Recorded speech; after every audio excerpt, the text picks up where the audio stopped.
We are back tonight discussing a lot of basketball news and also talk about the NBA Finals in real time. This is Fast Break here on IE Sports Radio, your direct feed for all sports.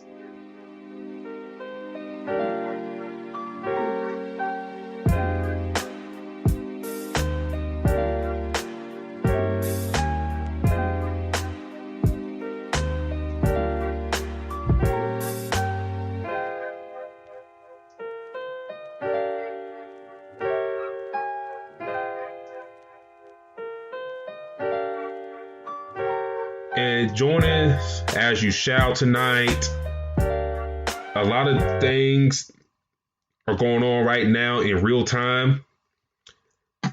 Mr. D-Lock, how you doing tonight, sir? Everything is good, man. Even though this is off the topic of basketball, my Bucks did win. So I'm good, man. Also seeing what the Lakers have going on. Look like they're trying to, win that ring early. Yes, sir. It's looking like so far in the first quarter, the Heat up 22-12 on the Lakers. The Heat kind of getting the jump on the Lakers so far early, D-Lock. Do you think they can hold this up, or you think the Lakers can mount a comeback? I do think that the Lakers will make a move back soon. I believe the first game they jumped out like this as well, and that time they had Bam, and Dragic, and they came back. So tonight they don't have Bam, so Dragic is not playing either, I believe. So I do think that they'll slowly chip down to it. But again, we are talking about them trying to go up 3-0, so you're going to see the best of the best, out of Jimmy Butler and and everybody else on that team. Terry's bringing up in the chat, D-Lock. He said, "Why you gonna bring up the Bucks beating up his Chargers today?" Oh yeah, well, hey, you know what? I was sweating most of that game because it seemed like the longest was back and forth, back and forth, back and forth. They were up 24-7 at halftime, and I was really nervous. But even though Tom Brady threw another pick six, which I'm pretty sure he's happy about over there, we did come out with the victory. It's all good, Terry. I mean, hey, y'all play him tough too. So I mean, y'all be good, man. Chargers be good. But back to the finals. You mentioned, Dragic not, playing again tonight, and I don't know if he'll make an appearance in the series or not. When they went to go game 2 for that lineup, were you curious? Were you surprised that they went with Hero in that other guard spot and not Kendrick Nunn? Not really, because they're trying to keep the same minutes for Kendrick Nunn. Usually when they throw somebody up in the lineup, they don't want to kind of screw up the minutes, and also who's going to be the leader, when that second group comes out. Being the fact that Dragic is out, so I see why they did that, because they needed a leader to come in or somebody to lead that second unit, and I think that was what they wanted with Kendrick Nunn.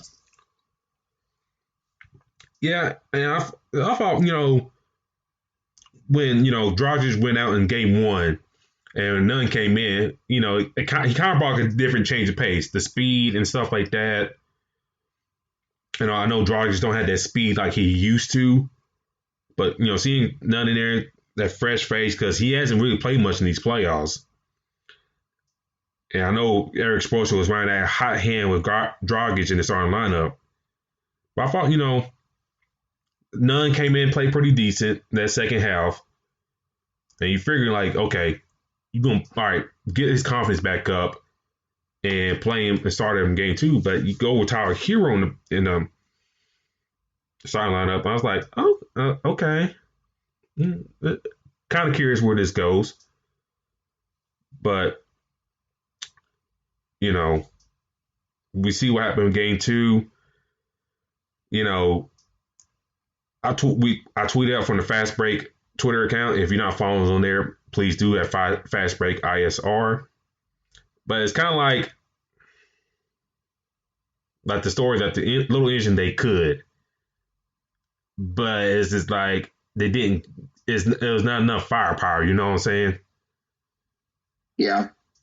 It's just like the Heat. I mean, losing Bam, losing Dragic,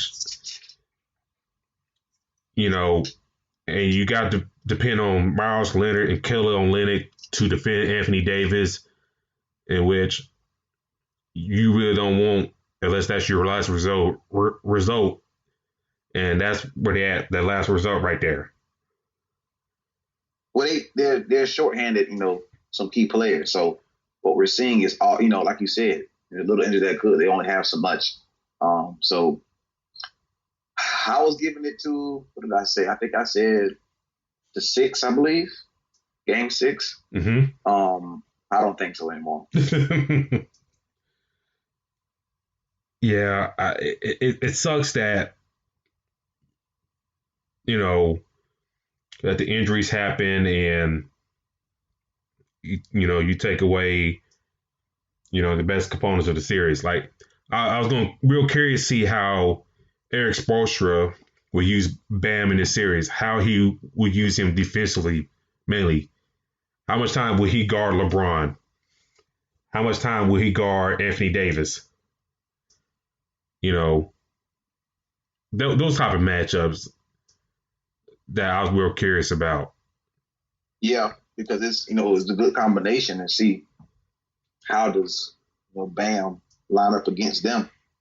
So and him and AD go at it, but I believe I've seen Shannon say before on Undisputed, he was like, dude, like Bam and LeBron are like the same same body, same exact about exactly the same exact frame. They're that close. So like I said, they're not that big, but I always felt as if it was good. They're defensive wise, they're a great team. Mm-hmm. But it's definitely a tougher matchup now without Bam. Yeah, and about 40 seconds left in the first quarter. The Heat are up 26-19, so the Lakers are kind of making a charge right now. LeBron James has 8 points so far. Dwight Howard has 4, so they keep him in the starting lineup. Kuzma, Marcus Morris have each made a 3-pointer. So, and right now the Lakers has scored another free throw off Marquise Morris. So 20-6 Miami. What if you're Eric Spoelstra, D-Lock? I got this nice little lead right now. I know that the Lakers can turn on defensively at any moment. Who you coach up to kind of keep things in perspective, like a Duncan Robinson, for example, a guy who really is going to be really quiet here the past few games, not just here in the finals, but Eastern Conference Finals as well. What would you do, kind of like to coach your team up and trying to steal Game 3 tonight? Who you talking about? Like which player? Like player or players, or what strategy will you use? I'm not gonna lie. If it was me, I probably would want more out of Iguodala tonight. The reason why is because he has the experience, being to the NBA Finals. He knows what it's like. So, with a couple key guys out, we're looking for that kind of leadership from someone. And I think Iggy would be, one of the guys that I would want to lean on the most because he has the most experience. Obviously, Jimmy Butler would be somebody that's top. But for me, it would have to be Iggy. Even though he didn't, play too much, in the past of these playoffs. But this is the time where he needs to get his minutes in and know that he knows, LeBron. He's played against him multiple times. So these guys can definitely help him, or he can help them. So that's who I would really want to lean on the most. Now, like I said, he's not used to having so many minutes. So I'm not asking him to go out here and have 25 points, 10 rebounds, and 15 assists. But as far as keeping everything in perspective, keeping guys, up to date, keep them motivated, make sure they're on the right plan, that leader, it would be Iggy. Yeah, it seems like, you want to lean on that experience. And especially, like you mentioned, Iggy playing LeBron multiple times in the finals. So you hope that he use that experience, it's like, and, Eric Spoelstra too, because he used to coach LeBron for years. So, he knows the man's tendencies and stuff like that.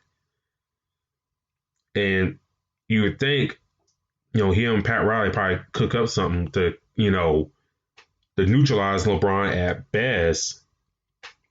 But I think the big, larger shadow, if you can say that, Anthony Davis. That man right there, I kind of wish he would rebound better, but this man right here, you asking a lot, especially for Miles Leonard, Kelly Olynyk, and maybe at times, Jay Crowder and Iguodala to guard him. But if you neutralize LeBron, you got this other dude right here who's 7 foot and who can put the ball on the floor. When he gets going outside scoring, he's tough to stop, D-Lock. Yeah, big time. But it's just like I said, you're at a point now where you're down 0-2 and you need a victory. So there's a key player that you can kind of lean on and try to understand. Okay, I know they have these two guys. This is what's supposed to, like you said, his experience of being in the NBA Finals. Him and Iggy, I think, need to be on the same page. I think they can do the most help because these other guys are just kind of, just not coming in, and this is their first time experiencing these different games. Yeah, and that's true. Besides Iggy and Coach Spoelstra, like you said, you mentioned a lot of these guys are, first time in the playoffs like this. First time going deep in the playoffs like this. Hero, Kendrick Nunn, they're rookies. First time making the finals. Hopefully it won't be the last. Bam Adebayo, first time making the finals. Having this deep run. You just hope, these guys, come in and do the damn thing. And then right now, the Lakers, after Marquise Morris 3, has tied it up 26-all in the second quarter. So it's like that, like the little engine could. They kind of kept them off, but the Lakers are just too good right now. So they're playing very well, and the thing is they're outmatched. If we're being real, and we know it. So at some point, like I said, at some point they were going to make that charge, and here it comes. But you need the Heat to answer. That's the thing, and this is where Iggy and Spoelstra have to get together and make that move. Very true, and I agree with you there. And we'll come back to the game here in a second. The game's tied up 20-all, so we'll kind of come in and out of it throughout this episode tonight. But one other big news tonight, well, not tonight, but happened a couple of days ago. Doc Rivers. Doc Rivers was the coach formerly of the LA Clippers. He was kind of, I guess, the sacrificial lamb. And we kind of discussed this about a couple weeks ago, D-Lock, like, the future of the Clippers, what they're going to do and whatnot. But for Doc, he got a job real quick. He got a job very fast. Very, It didn't take long. very quick.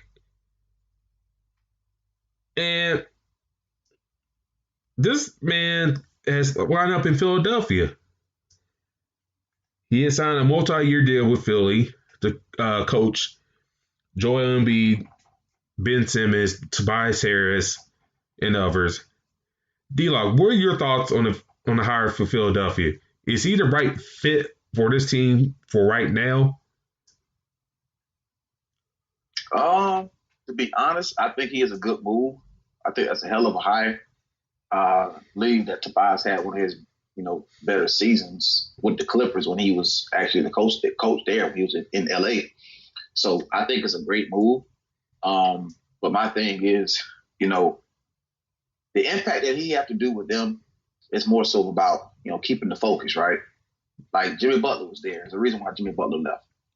So they had the pieces there, but Jimmy Butler said they weren't serious enough, basically.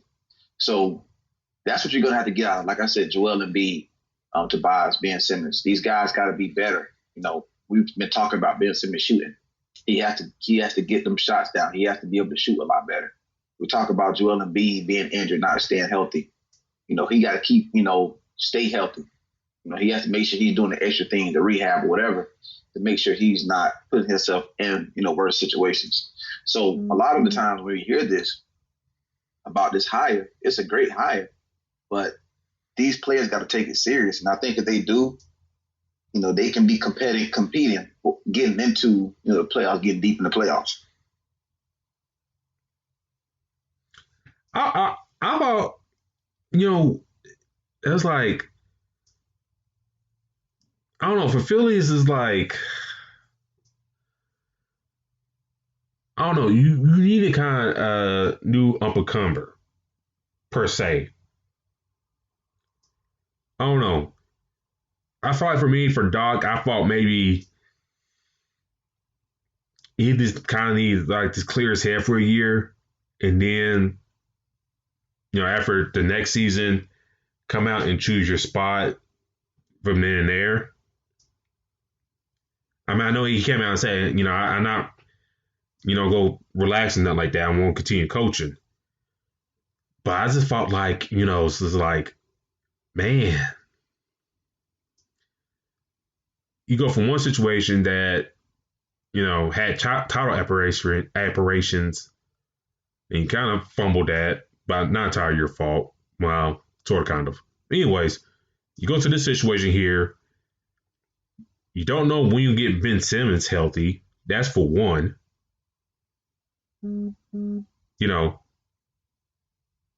Two, some of these other guys haven't had their best season this year, and are the guys you got on the contract now, are they the right pieces? Like we talked about this before, D-Lock. Al Horford, not the best fit there in Philly.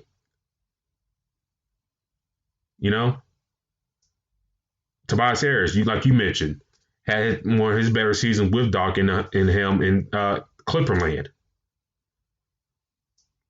So I'm just kind of interested to see how he can mesh everything together with this crew of people. But my big thing with him, what can he do with Ben Simmons? And plus his health as well. Yeah, I mean, that's going to be the bigger deal. And I think it's Ben Simmons. For me, is what he's going to do with Joel Embiid, bro. Like, I don't know what this dude's issue is sometimes when it comes to, like, perfecting his craft. Like, he's very, very good already. And I just think that, when it comes to the health thing, that can play a huge part of how long he can last in the league. So, your three stars on there, your three best guys are Ben Simmons. On that team is Ben Simmons, Embiid, and Tobias. If you can get those three to get that gel and to be able to, be the best that they can be, then, that can go far with everybody else. Another thing, too, with Ben Simmons is it's like every great player, once we see that they can shoot, they take another leap, right? Like they're good, or they're on the breaks of being very good, and then they all of a sudden their shooting percentage goes up, and now they're just totally different player, much better player. So, and I think that's what we are with Ben Simmons. His defense is tremendous. So when we get them that shot to start to fall a little bit more, then we talk about a whole different player, bro. Yeah, and let me ask you this about Embiid, because I know he's a big dude, but if you think, and I know he uses his size to his advantage at times, but do you think he seems real heavy? You think he should like lose some weight and kind of get some more pressure off the knees, and then maybe can maximize his, I guess, his potential? Talk about Embiid, right? Yeah, Embiid, because I feel like at times, when he's taking center jump shots and stuff like that, he's kind of real heavy-winded.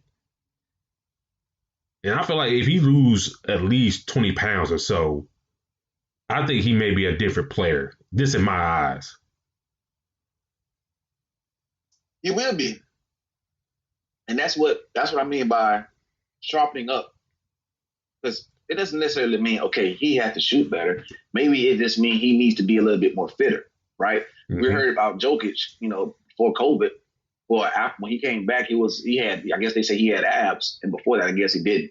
So he got in better shape, and he looked like a hell of a different player once when he came back from when he got into the bubble. So, he's already considered one of the better players in the league in Embiid. So if you sharpen up a few things, that's that little leap that that he can take in my eyes. I think, depending, when the offseason starts here in a little while, it's just like, what can Doc and Elton Brand, kind of, do to mold this team to kind of get them over a hump. They're about like a Kawhi Leonard last second shot going to the Eastern Conference Finals. Right. You lose kind of like that heartbeat of your team, Jimmy Butler. Now he's leading the Miami Heat into the NBA Finals in his first year there. Mm-hmm. And, for Doc, I don't know if this may be his last rodeo, but it's like, I don't know, D-Law. It's like, the Celtics thing had, they were time for a rebuild. He didn't want to rebuild, so he went to Celtics. Well, not Celtics, Clippers. After that ran its course, and of course he had a job in Orlando.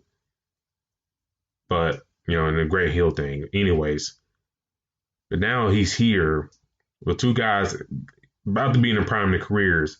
If he don't do something here, then I don't think he can win another title again in the NBA. Don't think so? I think me and you in agreement that you need at least two superstars to at least contend for championships. Yep, at least two. We've seen it, in both LA squads. We'll wait and see how it works out in Brooklyn.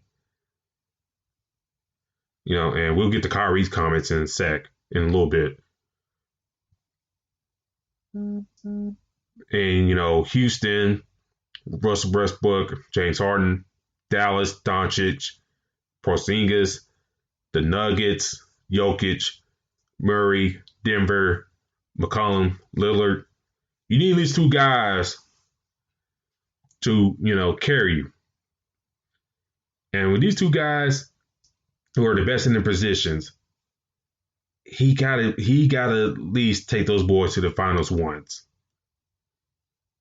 Yeah, and it is the East that we're talking about. Yep. So, the fact is, okay, you got the Heat who are going to be here for a while. The Celtics will be there for a while. The Bucks, I think they're going to be there for a while, but that's it. It depends on what Giannis do. So you do have a little bit of competition there, obviously, Brooklyn.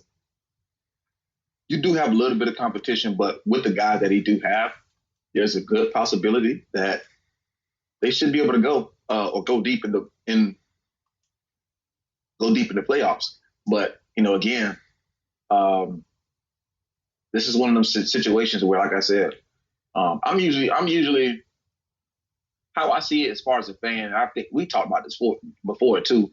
I'm a person that say that the player or the coach is the one that takes the blame for the most, for unsuccessful things happen usually.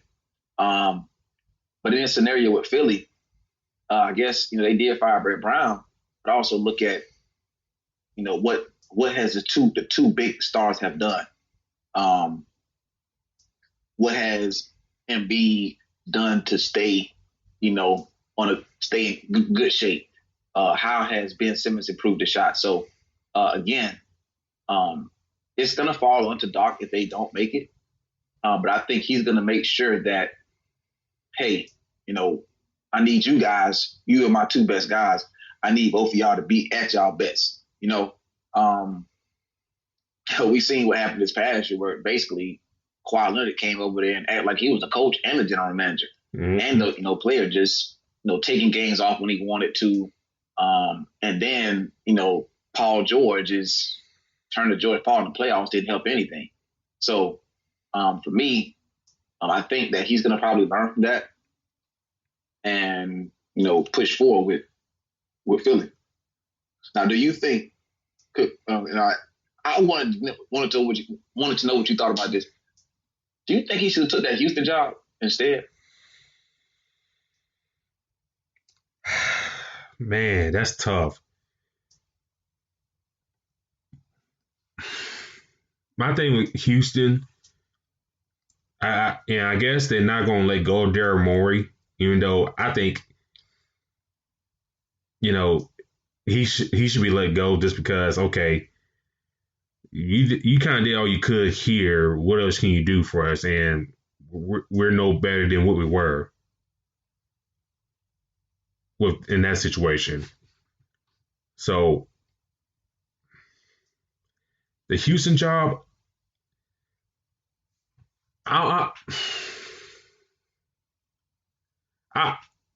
for him, that's a tough one. Yeah, for him though, I think Doc knew he had his suitors. Like we just talked about it, like he didn't want to do the rebuild thing in Boston years ago, so that's why he ended up in LA. And I want to shout out Adam Karnick in the chat. Adam's the host of our Chicago show, Chi-Town Weekly. Please check him out. But the Bulls situation that Adam's bringing up, I don't think he will took that job because it's a rebuild job, and God knows if those young Bulls will turn around. Houston,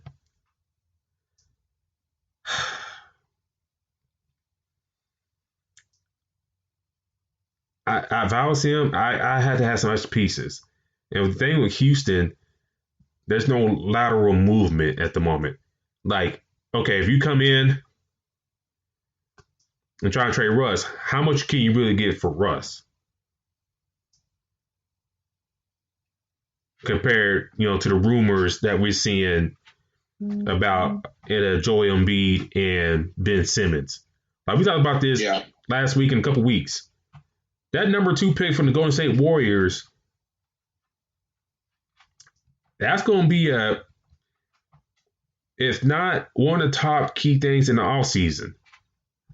What does Golden State do with that second round pick? Because I don't think Golden State's going to just come in all season, draft a young player, and go about their business. I think they got something up their sleeve. But I just think Doc saw like, okay, the West is too much of a dogfight right now. If we're being real, if I stay in the West, I got to contend with both LA teams. I got to contend with this up and coming team in Dallas. San Antonio will always be well coached. Denver, up and coming team too, and they showed they got some fight in them. Portland, same thing. Phoenix, never up and coming team, really showed a lot of promise. Sacramento, Minnesota, wait and see. OKC, depending on who gets the job there, can do a lot of things, with that young squad. But it depends who the coach is. But that's a team that made the playoffs. Surprisingly, they did. So Doc probably like, I don't want to say it here. And also, you got the Pelicans. Depending, everybody's healthy and stuff like that. Yeah, that's a good team to go to too as well. Oh, hell. Another young upcoming team. As long as everybody's still healthy. The Memphis Grizzlies. Yeah. So it's like, Doc probably looked around and was like, damn, I can go east. The Bulls, they're a long way to go. Atlanta will be real interesting to see. Orlando, they're kind of like bottom of the pack, like 7th, 8th, right around there, 9th seed. Charlotte, they got a long way to go. The Knicks, they got a long way to go. A long way. Cleveland, same boat. Yeah. Detroit, same boat. Washington, we'll see what happens with them. And by the way, by Washington, Bradley Beal bought like a new house out in LA for $8.9 million. Just throwing that out there. You know where he want to be at. Just throwing it out there. Not saying a lot of these guys don't train and stuff in LA in their off season, but just throwing it out there. You think he want to be in LA?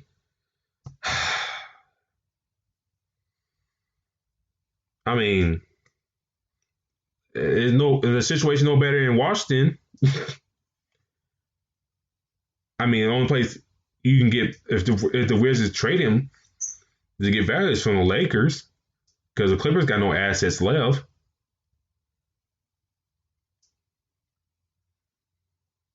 That's true. Do you think that they can possibly give up Paul George? I mean, they gave up too much to get him, so I wouldn't think so. But with this move of Doc Rivers and getting a new coach, who knows what they're going to do? I mean, you're in a scenario where you're going to bring a new coach. Are they going to want to work with that? Oh, is that Paul George for Bradley Beal? Are you just talking about this straight up trade? Yeah, like where you already know Bradley Beal is well, you probably don't want Paul George if you're somebody's probably open to trade. They want to trade him. So you just send them to Washington, because right now, dude, Paul George is gonna be Paul George, to be honest. So I don't know, like, if Kawhi can trust him to get through the playoffs like that. We know that Trez might be, traded as well, or on trade block. Well, I think he's a free agent, right? Yep. So, do they trade Paul George? Is it possible? Well, my thing about, we'll get back on Doc here in a second, but my thing with Kawhi, bringing Paul George, like, you the guy that called around and recruited the guy to come. And mind you, this is a Paul George that was under contract.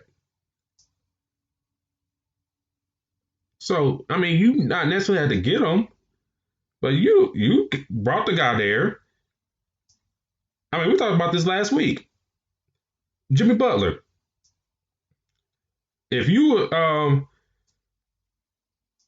maybe hooked up with Jimmy Butler, will y'all be in a better situation where y'all were before? When you won't be questioning your wingman per se. You know what you're getting, Jimmy. You got another alpha dog type of personality. And a guy that won't kind of shut away from the moment.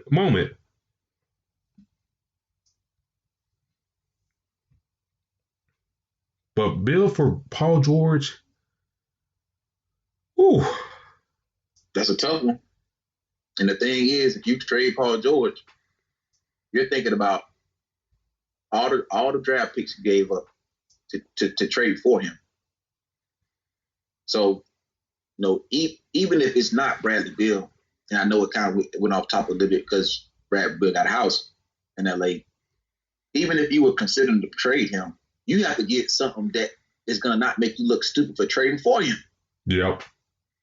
So, you can't be like, okay, well, we're going to trade him over to the Bulls for Chris Dunn or Chris Dunn. You can't do that. Like, that wouldn't even make any sense. Even if somebody tried to trade you, if you wanted to get that second pick overall, like, you can't trade just if somebody say, okay, well, we're going to give you that second round pick, that first round pick for Paul George. You would still look stupid. If I had to do a trade for Bradley Beal, you gotta hope Bradley Beal gets you over the hump better than what Paul George did for you. If Bradley Beal, if you swap George for Bill, you gotta hope Bill can do a little bit more to give you over the hump past teams like the Nuggets, Lakers, and whoever else to get you over that hump.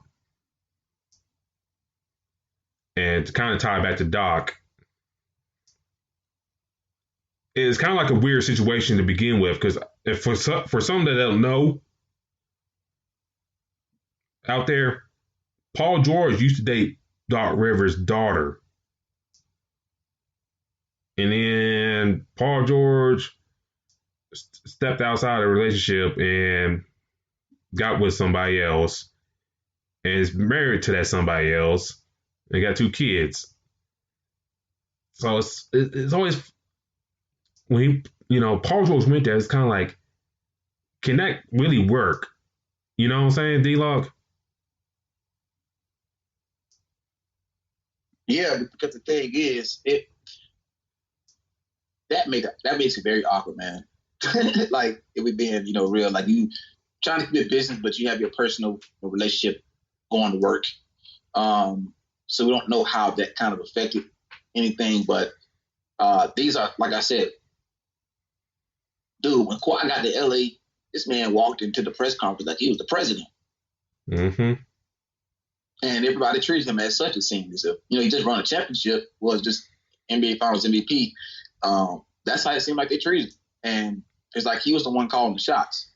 So for me, does that mean that it was more so of, like I said, Kawhi wanted Paul George. He wanted somebody else got Paul George. He wanted Paul George there.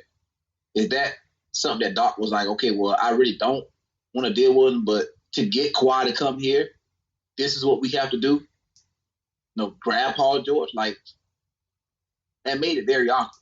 So that played a huge part, I'm sure, in their relationship, like, all year. And dude, to be honest, man, and like I said, we'll talk about it with Brooklyn. It probably leads on to it. It's like Doc wasn't coaching them. It's like he was, but then again, not really. You got Lemon Pepper Lou going out to the strip club. Then Trez had a situation he was dealing with as well. And then on top of that, you got Kawhi coming in and out when he want to. So, like, that probably, hindered the relationship that he had with Paul George, to be honest. And, you know, you bring up a coach and you know, back to Doc real quick. I think, like I said, the path to the Eastern Finals and the Finals through the East is a little bit better than the West. Now, granted, you still got, you know, to contend. I forgot to mention the Celtics. You got to contend with them. The Bucks, like you mentioned, what happens with Giannis? The Nets, who are a real interesting team, per se, and the personalities involved. You know, Kyrie, you know, come out and made the comments, you know, that him and Kevin Durant, they really don't need a head coach and they can do things their way. And, you know, with Kyrie, D-Lock, you know, he's really wayward with his words. Like, he kind of does his own thing, per se, you know? Yeah. And I mean, he kind of floats, like it seemed like. And he said the world was flat. yeah, he's I one of believe that. one of those people that, you know, that the earth is flat and, you know, among other things. But, you know, to touch on Kyrie, said, you know, him and Kevin Durant said, you know, the Brooklyn Nets coaching will be a collaborative effort. So, yes, you got Steve Nash in the fold as your new head coach. But they treat him like he's a player. But they see him as a player. They see him like he on their level. On their level. And maybe this is like one of the reasons why, you know, Kenny Atkinson didn't really get along there. Because the two of them probably had that mindset from the jump.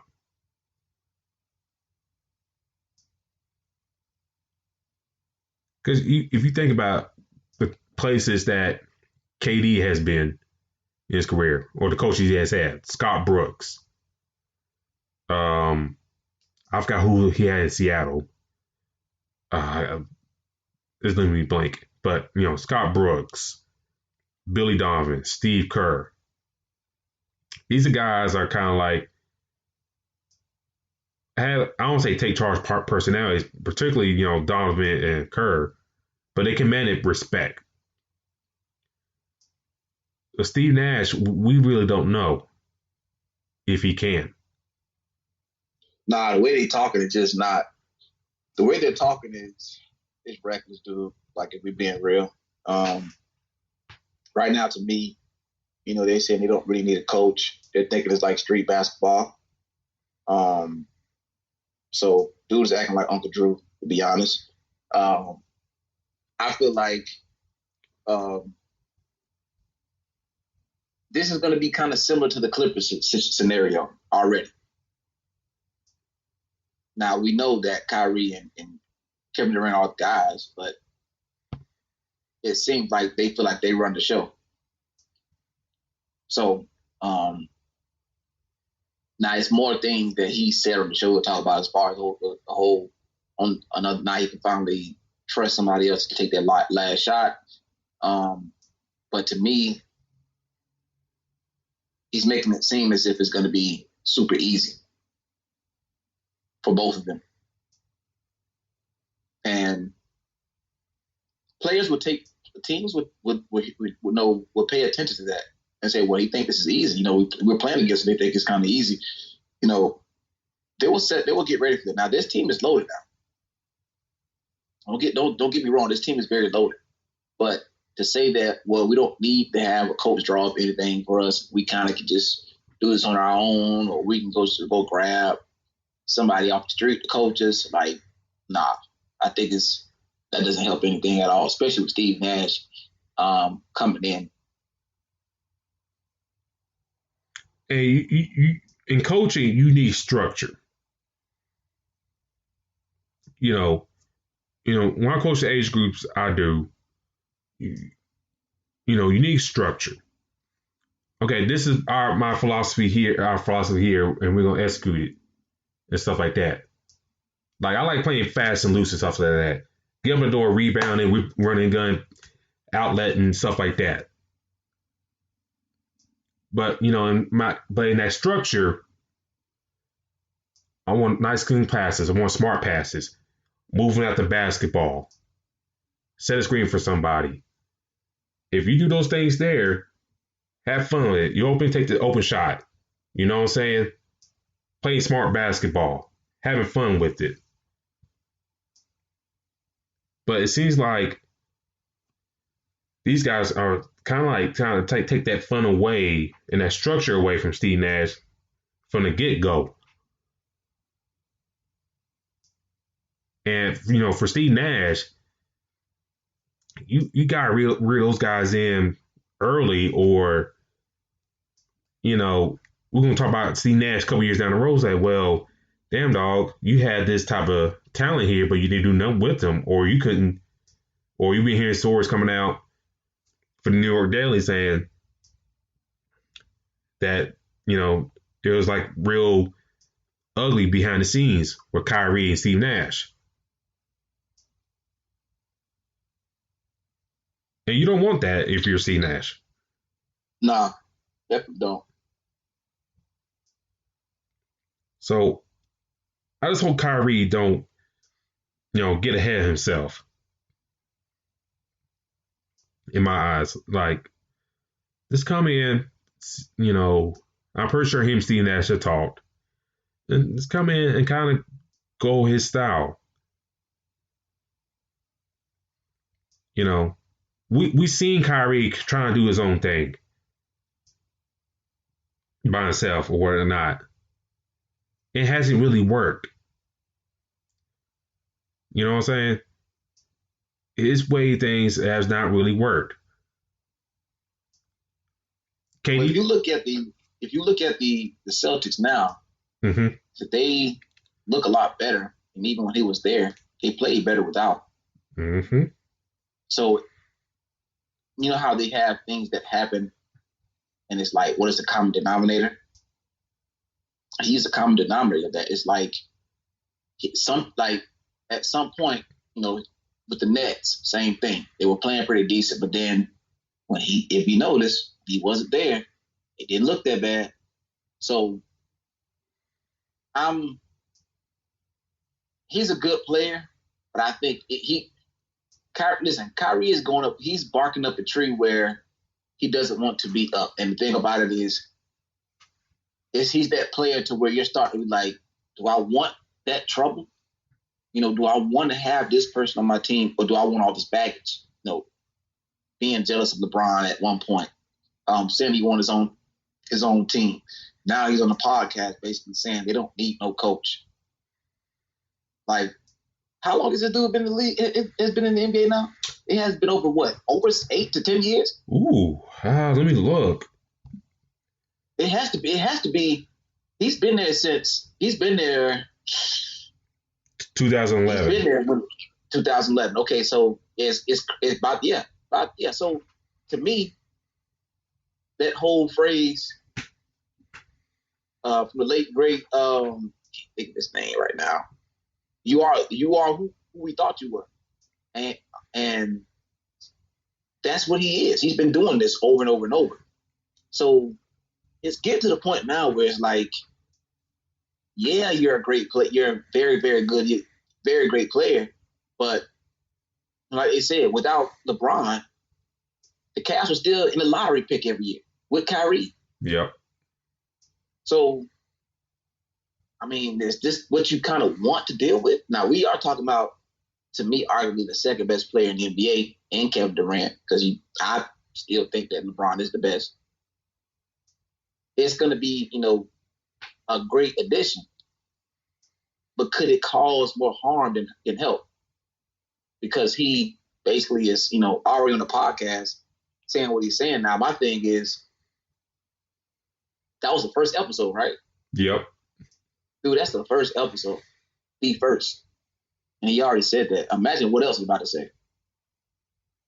So don't think it's not gonna get better. It's gonna get worse. Terry bringing on the chat D-Log that the Nets are a circus and Steve Nash is the ringleader. I don't think it's crazy. That's kind of way out there, but you said he's a ringleader. Well, Steve Nash is the ringleader, and the Nets are a circus. Which we ain't there yet. Not yet. But like I said, it seems as if dude, I don't know, man. To be honest, like when Kyrie said that, dude, like,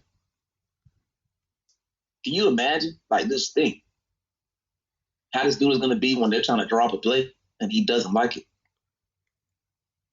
He's already feeling like they don't need a coach. So now let's get this straight. Steve Nash is really Kevin Durant's right-hand man. This is not Kyrie's move. This is Kevin Durant's right-hand man. Mm-hmm. So this is not a move in a sense where it's in the favor of Kyrie. We already seen how Kevin Durant moves. You know, he went to Golden State, you know, with that crowd and won some rings. And yes, it's on his resume. And we see how he goes on Twitter, you know, back and forth and all this other beef I think he had with different people. I think he got a fake account at one point or a spam account, whatever they call it. You know, tweeting out all kind of crazy stuff. So we know how Kevin Durant rocks. So this move, in a sense, like I said, is more of a favor for Kevin Durant. Now, my thing is, what happens when things don't go the way that Kyrie wants it to? Because it's cool to be best friends. This sounds great before the game. It's cool to say, well, like he said, I don't mind kicking it to him and who got the hot hand before the game. But what happens when, you know, Kevin Durant is getting a lot of talk about he's back, he's on his MVP pace. You know, he's taking over Brooklyn. He's the one that's being talked more about than Kyrie. If that happens, how does he respond? And that's gonna be the thing for Steve Nash to figure out.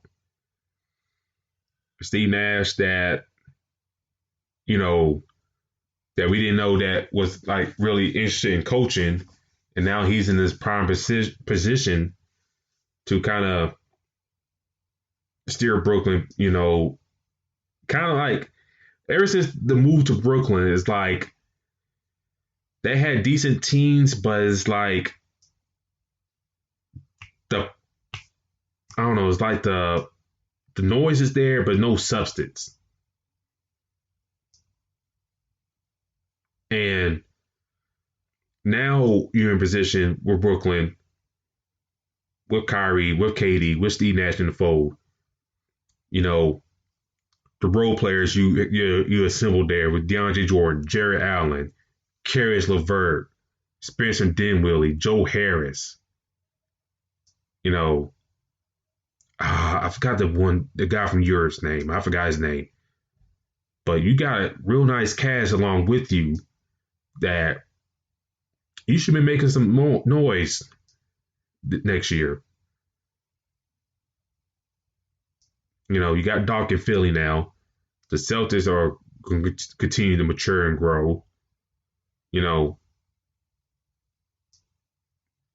yeah, the eyes going to be on y'all in New York.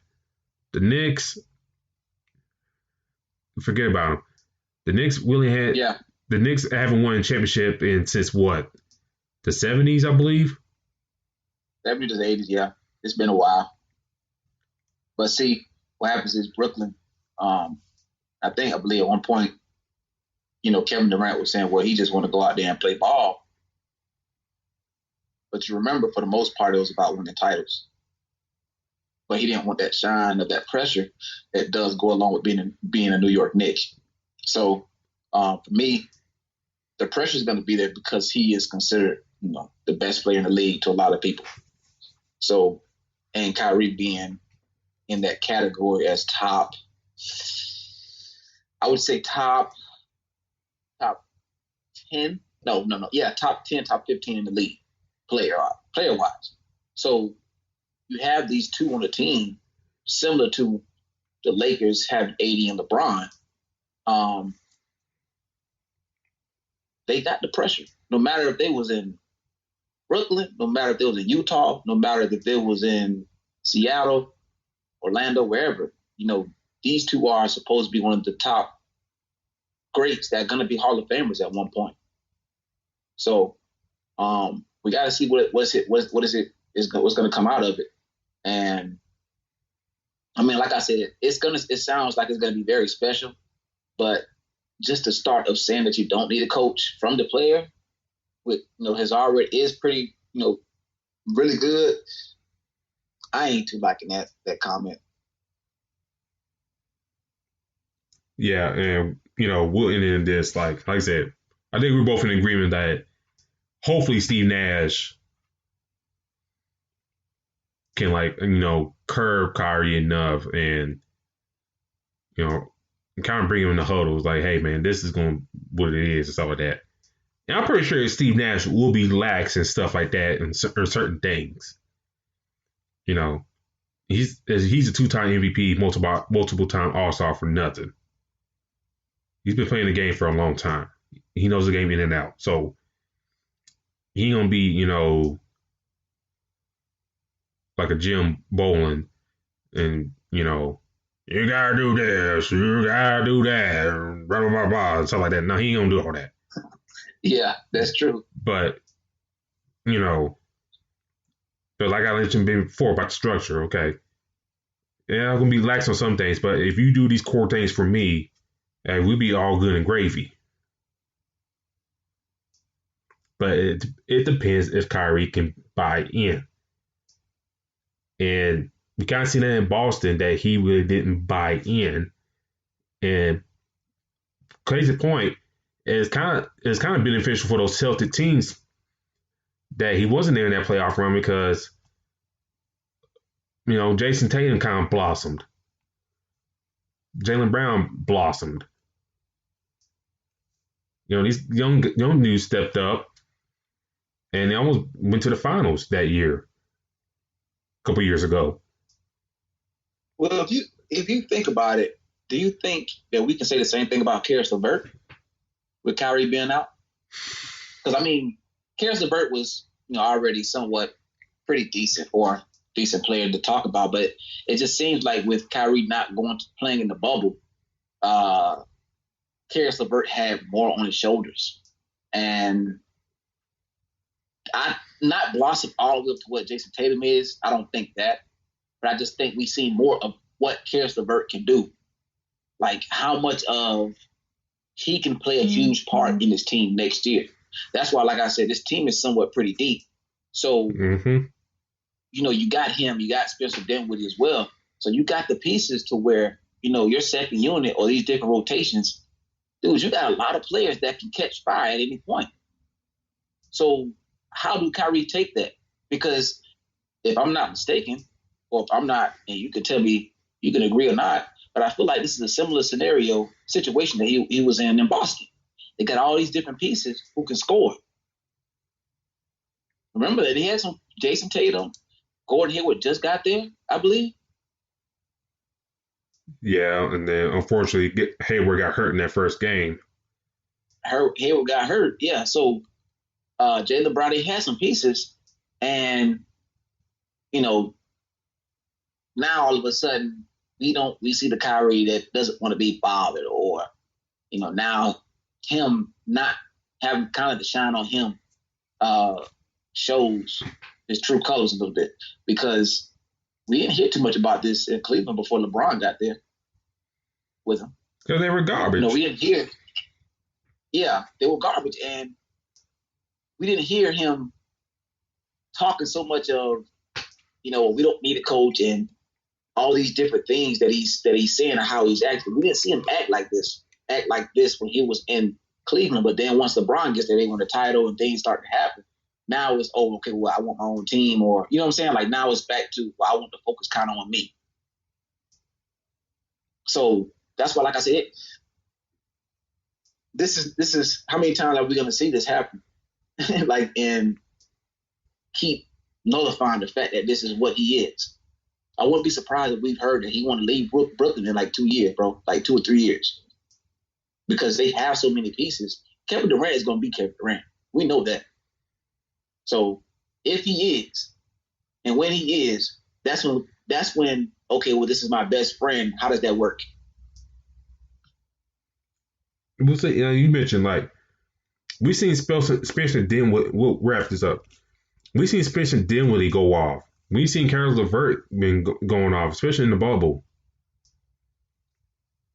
You know, Joe Harris, he can catch fire in once in a while. Trying to think of who else is there. Tip my tongue. But, those two guys right there. And, those late game situations with that team, if you want to go like I don't say like a depth lineup, excuse me, Kyrie point, Dinwiddie at the 2, LeVert 3, Durant at the small, like 4. If you really want to spread it out, have Joe Harris out there. Or if you need somebody rebounding, like a Jared Allen. But they got, like I said, like you mentioned, they got some dudes that can catch fire. And, can Kyrie handle that? Like, okay, especially dealing with getting hot and stuff like that. And be on his way for 30 points or so. Where Kyrie kind of let Dylan get his shine on him and carry the team for a win, or will he kind of stunt that momentum? Same thing with Caris LeVert. That's the thing you got to watch out for with Kyrie. But D-Lock, before we go and talk about 2 more things, the WNBA Finals, they're up and rolling. The Seattle Storm, they win again today against the Las Vegas Aces. And I think we talked about this before. I mentioned before. The 2 best teams in the bubble, the best records in the bubble, they meet in the WNBA Finals. And can the Aces make a comeback in this series down 2-0 against Seattle? Or you think come Tuesday it'll be series over for the Aces? I ain't gonna lie. John Stewart is playing like great, so it might be over. I mean, I do see it kind of maybe, and I'm looking at some of the stats now. They had 5 players double digits in scoring. So, man, I don't know. I mean, right now they look unbeatable at the moment. They will, as we see with the Heat, they will make a climb back, or give a better effort and shoot better. The next game, but boy, Storm look pretty good right now. I think the Aces come back in game 3 and win one. I think, Asia Wilson will come out and have a strong game. For the Aces. But, she's about to play the same position as Breanna Stewart, and it's tough, if you got to do all the scoring just about, well, since, in this situation, you got to do all the scoring. And then also you got to deal with Howard and Stewart down low. And also with Clark as well. All those ladies had, 20 plus points. And all those down low forwards. How you can't it's hard to contend with that, man. But I think the Aces come out and win the next game, but I think Seattle wraps it up in game 4 though. And kind of, prove that, they are the best team in the league. and going against the other best team in the league. And I think Seattle, will kind of put it away in Game 4. But I think, like I said, Aces win Game 3, but Seattle closes out in Game 4, and they'll bring another title to up in Seattle. That's why I see it the same exact way. Dude, it's just crazy to see at least 5 people in double digits like that. Yeah, that's wild. Plus scoring 20 plus points too. That's pretty strong there too.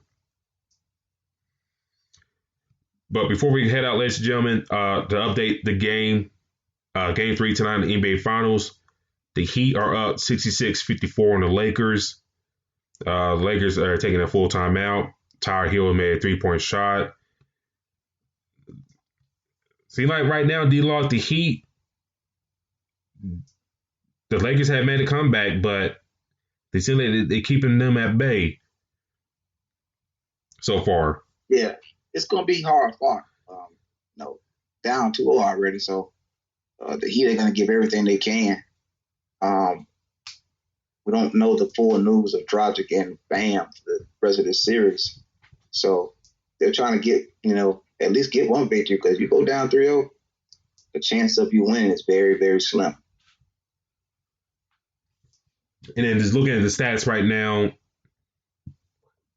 Danny Green, Kentavious Caldwell-Pope, combined, they are 0 for 7 from the field, 0 for 6 from three-point land. Like between the two of them, it's like one gets hot, the other don't, and then the next game, the other gets hot, the other one don't. Right. It's like real weird between those two. Like I said, I think that them two, they are the ones that need to catch fire for this to be somewhat of a pull away. I mean, LeBron and AD they're going to do what they need to. But Danny Green and KCP have to do their part as well. But you see what happens when they don't. Look how close this game is. And I saw on Twitter the other day, someone made an interesting point. If Caldwell Pope and Green are hitting his shots and stuff like that, the Lakers be winning by 15 by every damn night.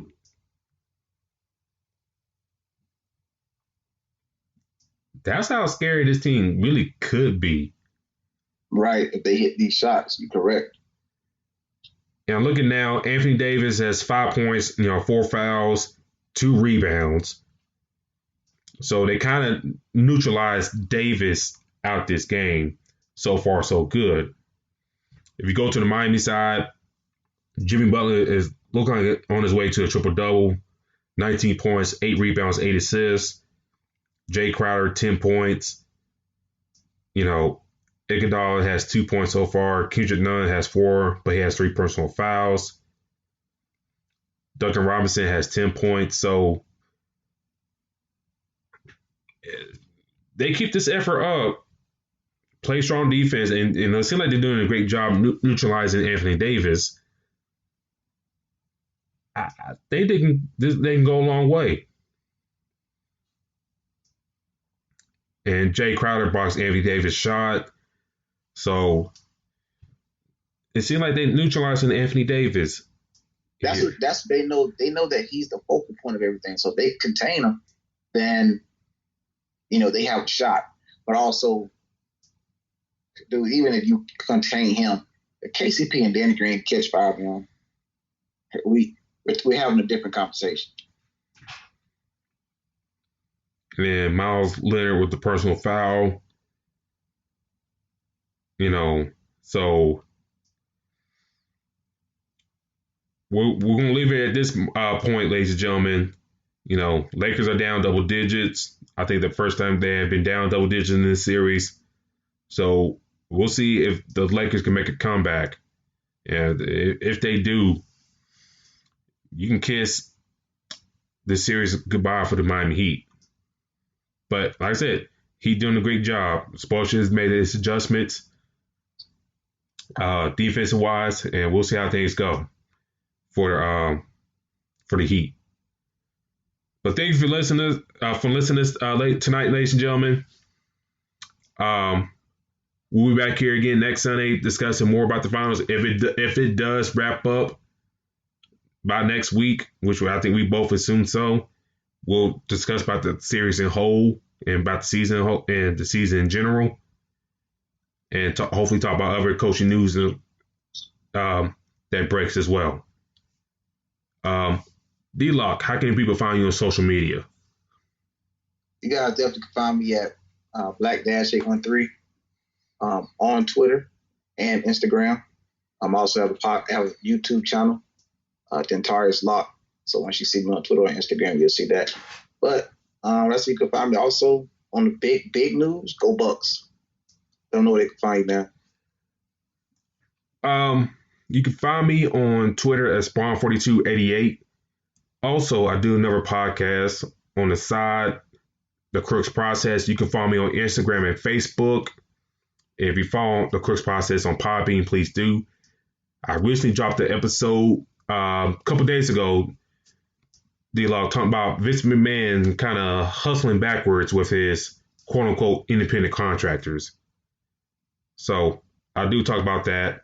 If you're not following us on Twitter at FastBreakISR, please do. You'll see the profile picture of our names in it. Please do follow us. Also, please check out the website, iesportsradio.com.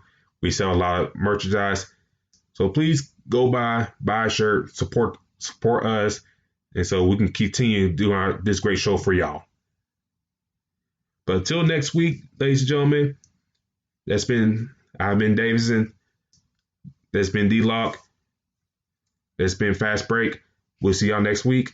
And this is for IE Sports Radio, your direct feed for our sports. All right. Peace. Go.